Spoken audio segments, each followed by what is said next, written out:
Welcome everyone. So இந்த சமயம் எப்படி சால்வ் பண்ணுறதுன்னு பார்க்கலாம். டிஎன்பிசியில் பிவிக்குள்ளே கேட்டது ரீசனிங்கில். ஓகே, என்ன கொஷின் வந்து டிஸ்பிளே ஆகும், நீங்கள் பார்த்துக்கோங்க. ஓகேவா?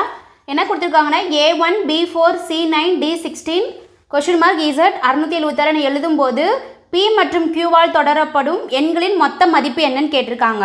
ஸோ அவங்க என்ன கொடுத்துருக்காங்கன்னா A1 B4 C9 D16 up to Z வந்து 676 வரைக்கும். ஓகேவா? இது ஒரு சின்ன லாஜிக் தான் யூஸ் பண்ணியிருக்காங்க. நல்லா பாருங்களேன், இங்கே 1 4 9 16 இருக்குது. ஸோ இது எதோட வேல்யூ? நம்ம வர்க்கங்கள் பாவம்ல வர்க்கமுடம் வேல்யூ தானே. ஓகேவா? ஸோ வர்க்கத்தோட வேல்யூ 1 ஸ்கொயர் எவ்வளோ வரும்? 1. 2 ஸ்கொயர் நத்திங் பட் 4. ஸோ இந்த மாதிரி A1னா ஃபஸ்ட்டு ஏவோட பொசிஷன் என்ன? 1, அதை ஸ்கொயர் பண்ணியிருக்காங்க.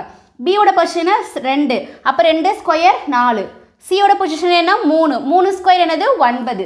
டியோட பொசிஷன் 4, 4 ஸ்கொயர் எவ்வளவுனா 16.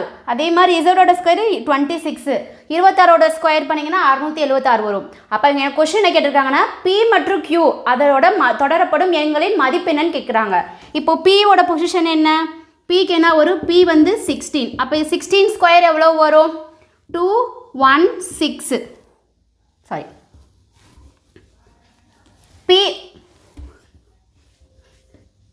P வந்து பார்த்தீங்கன்னா 16 ஸ்கொயர் எவ்வளவு? 256. ஓகேவா? நெக்ஸ்ட்டு Qயோட வேல்யூ என்னது? Qயோட வேல்யூ 17 ஸ்கொயர் எவ்வளவு? 7 is 289. என்ன பண்ணாங்க? தொடரப்படும் எண்களின் கூடுதல் தானே கேட்குறாங்க. அப்போ ரெண்டையும் அடிஷன் பண்ணணும். 6 9 15 ரிமைனிங் 1, 16 + 9 14 ரிமைனிங் 1, 6 + 8 வந்து 14 remaining 1 5. 545 is the right answer. இங்கே 545 இருக்கா? 770 இருக்குது, 677 இருக்குது, 869 481. ஸோ அந்த ஆப்ஷன் கிடையாது. ஸோ நம்ம விடை தெரியவில்லை. ஆப்ஷன் E தான் நம்ம டிக் பண்ணணும். ஓகேவா? சில டவுட்ஸ் இருக்குது. அது டிஎன்பிசியில் கேட்ட ஒரு சம்மு. டவுட்ஸ் இருந்துச்சுன்னா கமெண்ட் பண்ணுங்கள். மறக்காம நம்ம சேனலை சப்ஸ்கிரைப் பண்ணி வச்சுக்கோங்க.